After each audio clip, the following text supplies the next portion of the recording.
Hello दोस्तों। आज की कहानी में मैं आपको वो 7 बातें बताऊंगी जो आपको सपने में भी किसी के साथ साझा नहीं करनी चाहिए। और इन बातों को मैं एक कहानी के माध्यम से बताऊंगी।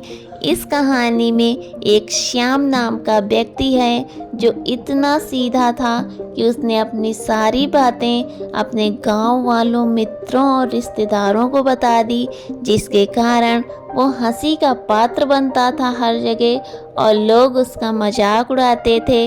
उसकी पत्नी उसको ताना मारती थी और वो बहुत दुखी था। तो चलिए कहानी को शुरू करते हैं। एक गांव में श्याम नाम का एक व्यक्ति रहता था जो कि बहुत ज़्यादा सीधा था और उसके सीधेपन का लोग फ़ायदा उठाते थे। वो इतना सीधा था कि अपने घर की सारी बातें, अपनी व्यक्तिगत बातें सब वो लोगों को बता देता था और लोग पीठ पीछे उसका मजाक उड़ाते थे और उसके इस सीधेपन का फ़ायदा भी उठाते थे। जब धीरे धीरे श्याम को इस बात का पता चला कि उसके दुख का कारण वो स्वयं ही है, तो वो बहुत दुखी हो गया। इतना दुखी हो गया कि वो अपने भाग्य को कोसने लगा। कई बार तो उसके मन में विचार आता कि अब वो आत्महत्या कर ले, क्योंकि लोग उसका मजाक उड़ाते थे और इस बात से वो बहुत दुखी था। लेकिन फिर वो कुछ सोचकर रुक जाता। कुछ समय पहले तक जो लोग श्याम को अपना दोस्त, रिश्तेदार और पड़ोसी बताकर मीठी मीठी बातें करते थे और उसके पिता से सहायता मांगते थे, आज वही लोग श्याम का मजाक उड़ाते और उसे पागल कहते। अंदर से दुखी और पूरी तरह से टूट चुका श्याम बस किसी तरह से अपना जीवन काट रहा था। लेकिन एक दिन श्याम के गांव में एक बहुत ही प्रसिद्ध महात्मा आए। जब श्याम को उन महात्मा के बारे में पता चलता है तो वो सीधे उनके पास जाता है और उनके चरणों में गिरकर रोने लगता है। महात्मा श्याम को उठाते हैं और उससे उसके इस दुख का कारण पूछते हैं। तो श्याम अपने परिवार की सारी कहानी महात्मा जी को सुनाता है। श्याम की पूरी बात को ध्यान से सुनने के बाद महात्मा उससे कहते हैं, तुम्हारे परिवार की और तुम्हारी इस हालत का कारण कोई और नहीं बल्कि तुम्हारा और तुम्हारे माता पिता का हद से ज़्यादा सीधा होना है और उन पारिवारिक बातों को दूसरों को बता देना है, जिन बातों को कभी किसी से साझा नहीं करना चाहिए। तुम्हारे सीधे स्वभाव का इलाज तो लोगों के द्वारा दिए गए धोखों, तानों और तुम्हारी इस हालत में ही कर दिया है। लेकिन आज मैं तुम्हें उन 7 बातों के बारे में बताऊंगा जिनके बारे में तुम्हें किसी से बात नहीं करनी चाहिए।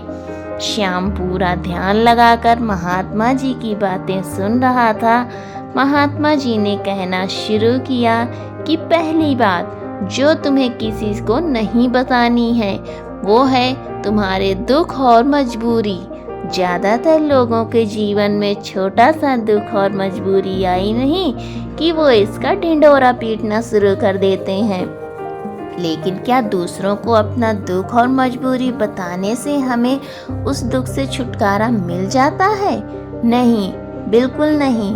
बल्कि ऐसा करने से हम लोगों की नज़रों में एक कमज़ोर और मजबूर व्यक्ति साबित हो जाते हैं। ज़्यादातर लोग मदद तो करते नहीं, लेकिन हमारी पीठ पीछे हमारी इस मजबूरी का उपहास जरूर उठाते हैं। जरा सोचो, दूसरे से अपनी मजबूरी बताने का क्या कारण हो सकता है? या तो अपनी मजबूरी बताकर सामने वाले की सहानुभूति हासिल करना चाहते हैं, या फिर किसी प्रकार की आर्थिक मदद चाहते हैं। लेकिन अगर किसी ने तुम्हारी मदद कर भी दी तो फिर वो बदले में तुमसे इससे भी बड़ी मदद की उम्मीद रखेगा, और अगर तुम उसकी मदद नहीं कर पाए तो फिर वो मन ही मन तुम्हें अपना दुश्मन मानने लगेगा और अगर गलती से भी तुमने अपनी मजबूरी अपने दुश्मन को बता दी तो वो तुम्हारी इस मजबूरी का गलत फ़ायदा भी उठा सकता है, क्योंकि वो समझ जाएगा कि इस समय तुम कमज़ोर और मजबूर हो और तुमसे बदला लेने का यही सही समय है। इसलिए अपने दुख और मजबूरी किसी के भी साथ साझा मत करो और लोगों के स्वभाव को पढ़ना सीखो, क्योंकि अगर तुमने लोगों के स्वभाव और नियत को गहराई से समझना सीख लिया तो तुम खुद को बहुत सी मुसीबतों से बचा सकते हो। वैसे दोस्तों, किसी भी इंसान की असल स्वभाव और उसकी नियत के बारे में समझना काफ़ी आसान हो जाता है। महात्मा ने कहा, दूसरी बात जो तुम्हें लोगों से साझा नहीं करनी है वो है अपनी अतीत की गलतियाँ और भविष्य की योजनाएं। अतीत में जो भी गलतियाँ हमसे हो चुकी हैं, फिर चाहे वो हमारी बेवकूफ़ी की वजह से हुई हो या फिर हमने जानबूझकर की हो, उन्हें किसी दूसरे व्यक्ति को नहीं बताना चाहिए, क्योंकि बताने से अतीत की गलतियाँ तो ठीक नहीं की जा सकती, लेकिन ऐसा करके हम लोगों की नज़रों में उपहास का पात्र जरूर बन जाते हैं।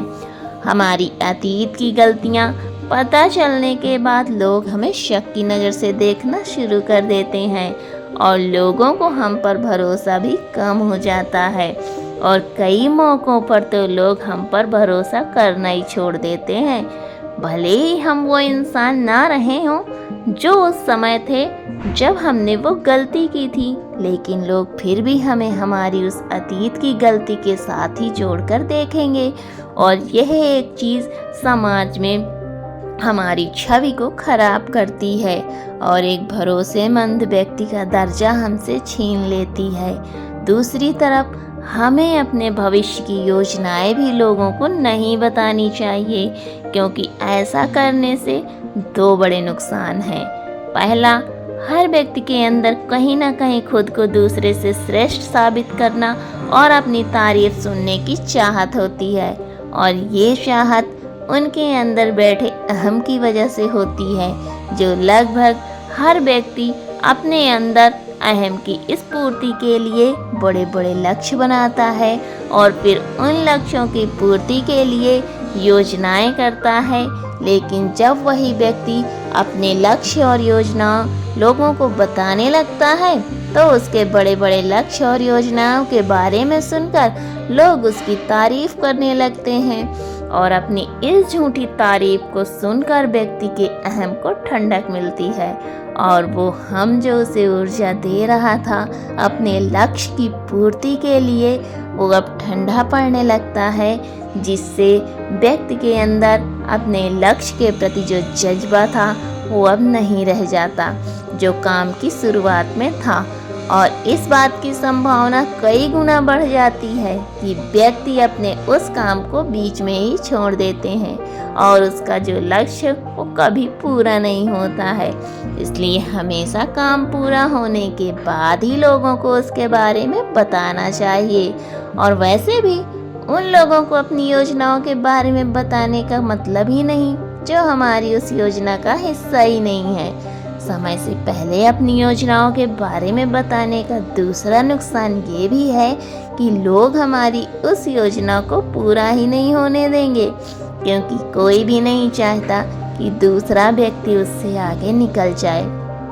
इसलिए जब लोगों को तुम्हारे लक्ष्य और योजनाओं के बारे में पता चलेगा तो वो तुम्हें पीछे खींचने की कोशिश करेंगे, यहाँ तक कि वो लोग भी जो अब तक आपकी मदद कर रहे थे, आपके दोस्त और रिश्तेदार भी पीछे हट जाएंगे।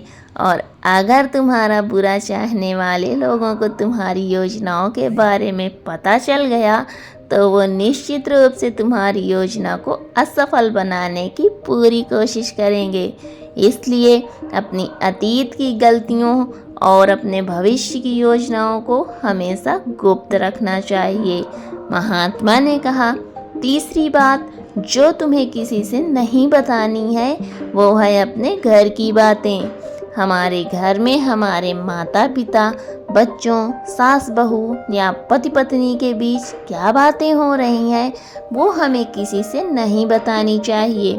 क्योंकि अक्सर घर में छोटी मोटी बहस या लड़ाई के बाद हम गुस्से में दूसरे से अपने परिवार की बुराई करना तो शुरू कर देते हैं, लेकिन उस समय ये भूल जाते हैं कि जो व्यक्ति हमारी बातें सुन रहा है वो भविष्य में हमारी इन्हीं बातों को लाभ उठाएगा और हमें नीचा दिखा सकता है, लोगों के सामने हमें अपमानित भी कर सकता है। और वैसे भी जब हम लोगों के सामने अपने घर की बातें बताना शुरू कर देते हैं तो लोगों को हमारे घरेलू मामले में घुसने का मौका मिल जाता है और वो ज़रूरत पड़ने पर हमारे इस घरेलू मनमुटाव का फ़ायदा भी उठा सकते हैं। इसके अलावा भी जब घर वालों को पता चलता है कि परिवार के ही किसी सदस्य ने उनकी बुराई की है तो उन्हें बहुत बुरा लगता है और इस बात को लेकर घर में और भी लड़ाई झगड़े शुरू हो जाते हैं। सास बहू पति पत्नी के बीच अधिकतर झगड़े तो सिर्फ इसलिए होते हैं क्योंकि वो दोस्तों, रिश्तेदारों और पड़ोसियों से एक दूसरे की बुराई करते हैं। इसलिए अगर हम अपने परिवार के सदस्यों की तारीफ नहीं कर सकते तो किसी और से हमें उनकी बुराई भी नहीं करनी चाहिए। महात्मा ने आगे कहा, चौथी बात जो तुम्हें किसी से नहीं बतानी है वो है अपनी कमजोरियां और अपनी ताकत। पहली बात तो ज़्यादातर लोगों को अपनी कमजोरी और ताकत के बारे में पता ही नहीं होता, और अगर तुम्हें अपनी कमजोरी और ताकत के बारे में पता है तो तुम सच में एक बहुत ही बुद्धिमान व्यक्ति हो। लेकिन दूसरों के सामने अपनी कमजोरी और ताकत के बारे में ना बताने के दो बड़े कारण हैं। पहला कि अगर तुम्हारे दुश्मनों को तुम्हारी सबसे बड़ी ताकत के बारे में पता चल गया तो अब वो तुम्हारी सबसे बड़ी ताकत नहीं रह जाएगी, क्योंकि तुम्हारे दुश्मन तुम्हारी उस ताकत का कोई न कोई तोड़ निकाल ही लेंगे। और अगर तुम्हारी सबसे बड़ी कमजोरी ही लोगों के सामने उजागर हो गई, जो लोग अपनी बात मनवाने के लिए तुम्हारी उस कमजोरी पर ही प्रहार करेंगे और तुम्हें मजबूर होकर हमेशा ही दबना पड़ेगा। वो सामने वाले की बात माननी पड़ेगी। इसीलिए अपनी कमजोरी किसी को भी नहीं बतानी चाहिए, यहाँ तक कि पति को अपनी पत्नी से और पत्नी को अपने पति से भी नहीं, क्योंकि ज़रूरत पड़ने पर अपनी बात मनवाने के लिए यह एक दूसरे की कमजोरियों का फ़ायदा भी उठा सकते हैं। और अगर पति की कमजोरी पत्नी को पता है तो पति को हमेशा ही दब कर रहना पड़ेगा, और इसका उल्टा भी उतना ही सही है। महात्मा ने आगे कहा, पांचवी बात जो तुम्हें दूसरों से नहीं बतानी है वो है अपनी आमदनी और अपने धन के बारे में। अब किसी से अपनी आमदनी के बारे में ना बताने का क्या कारण हो सकता है, तो इसके दो बड़े कारण हैं। पहला कि अगर हमारी आमदनी कम है और लोगों को इसके बारे में पता चल गया तो वो ज़रूरत पड़ने पर कभी भी हमारी आर्थिक मदद नहीं करेंगे और हमसे दूर भागेंगे, क्योंकि समाज में एक गरीब व्यक्ति की आर्थिक मदद करने से हर व्यक्ति डरता है। उन्हें इस बात का डर होता है इसकी आमदनी तो इतनी कम है, ये पैसे वापस कैसे करेगा। और साथ ही हमारी आमदनी के बारे में जानकर लोग हमारी हैसियत का अनुमान लगा लेते हैं और फिर हमें उसी के अनुसार इज्जत भी देते हैं। और अगर आमदनी बहुत कम है तो हमारा उपहास भी उड़ाते हैं। लेकिन दूसरी तरफ अगर हमारी आमदनी ज़्यादा है और लोगों को इसके बारे में पता है तो वो छोटी सी भी ज़रूरत पड़ने पर आपके पास ही आर्थिक मदद मांगने आएंगे। अगर किसी कारणवश आपने उसकी मदद नहीं की तो वो सोचेंगे कि ये व्यक्ति हमारी मदद कर सकता था लेकिन इसने जानबूझकर मदद नहीं की। तो इस तरीके से आपकी ज़्यादा आमदनी आपके दोस्तों और रिश्तेदारों के साथ आपके आपसी मनमुटाव और झगड़े का कारण बनेगी। इसीलिए अगर आमदनी कम है तो लोग मजाक उड़ाएंगे और अगर ज़्यादा है तो हर व्यक्ति तुमसे मदद मांगता रहेगा। इसलिए अपने धन के बारे में बात ना करने में ही समझदारी है। और शास्त्रों में तो यहाँ तक कहा गया है कि पति को अपनी पत्नी से भी अपनी कमाई के बारे में नहीं बताना चाहिए, क्योंकि अगर पत्नी को पति की कमाई के विषय में पता चल गया तो वो उसकी कमाई को अपने हिसाब से चलाने की कोशिश करेगी, उसके धन पर ज़रूरत से ज़्यादा अपना अधिकार जताएगी और पति के तमाम खर्चों पर रोक लगाने का प्रयास करेगी। महात्मा ने उसे आगे कहा, छठी बात जो तुम्हें लोगों से नहीं बतानी है वो है अपने अपमान के बारे में। अगर तुम्हें किसी कारण से कहीं पर भी अपमानित होना पड़ा है तो इसके बारे में कभी किसी से चर्चा ना करो, अपनी पत्नी को भी ना बताओ, क्योंकि तुम्हारी पत्नी बेशक उस वक्त तुम्हारे पक्ष में बात करेगी, लेकिन बाद में बात बात पर उस अपमान का ताना जरूर देगी। और अगर दूसरे लोगों को भी तुम्हारे उस अतीत में हुए अपमान के बारे में पता है तो वो कभी भी 4 लोगों के सामने तुम्हारे उस अपमान के बारे में बात करके तुम्हें जलील कर सकते हैं। महात्मा ने आगे कहा, 7वीं और अंतिम बात जो तुम्हें दूसरों से साझा नहीं करनी है वो है अपने मित्र और अपने शत्रुओं के बारे में। हालांकि ज़्यादातर लोगों को इससे कोई मतलब नहीं होता है कि हमारे मित्र और शत्रु कौन हैं, लेकिन इस जानकारी का गलत फ़ायदा वो लोग उठा सकते हैं जो हमारा बुरा चाहते हैं। अगर हमारे शत्रुओं को ये पता चल गया कि हमारे मित्र कौन हैं तो ज़रूरत पड़ने पर हमारा साथ दे सकते हैं, तो वो हमारे मित्रों के साथ अपने संबंध गहरे करके उन्हें हमसे दूर या हमारे खिलाफ कर सकते हैं। और अगर हमारे मित्रों को ये पता चल गया कि हमारा सबसे बड़ा शत्रु कौन है, तो अगर आने वाले समय में किसी कारण बस हमारा वो मित्र हमारे शत्रु बन जाता है तो हमारे उस पुराने शत्रुओं के साथ मिलकर हमें बड़ा नुकसान कर सकता है। इसलिए अपने मित्र और शत्रु के बारे में हर जगह सबके सामने बखान करने की ज़रूरत नहीं है। इतना कहने के बाद महात्मा जी मौन होकर श्याम के चेहरे की तरफ देखने लगे। श्याम की आंखों में आंसू पश्चाताप के आंसू थे। आज पहली बार उसे महसूस हुआ था कि वो अपनी पत्नी, दोस्तों और गांव वालों को अपनी हर एक बात बताकर कितनी बड़ी गलती कर रहा है और उसकी इसी नादानी की वजह से सब उसे बेवकूफ़ समझते हैं और उसकी पत्नी भी उसकी इज्जत नहीं करती और उसे छोड़कर जा चुकी है।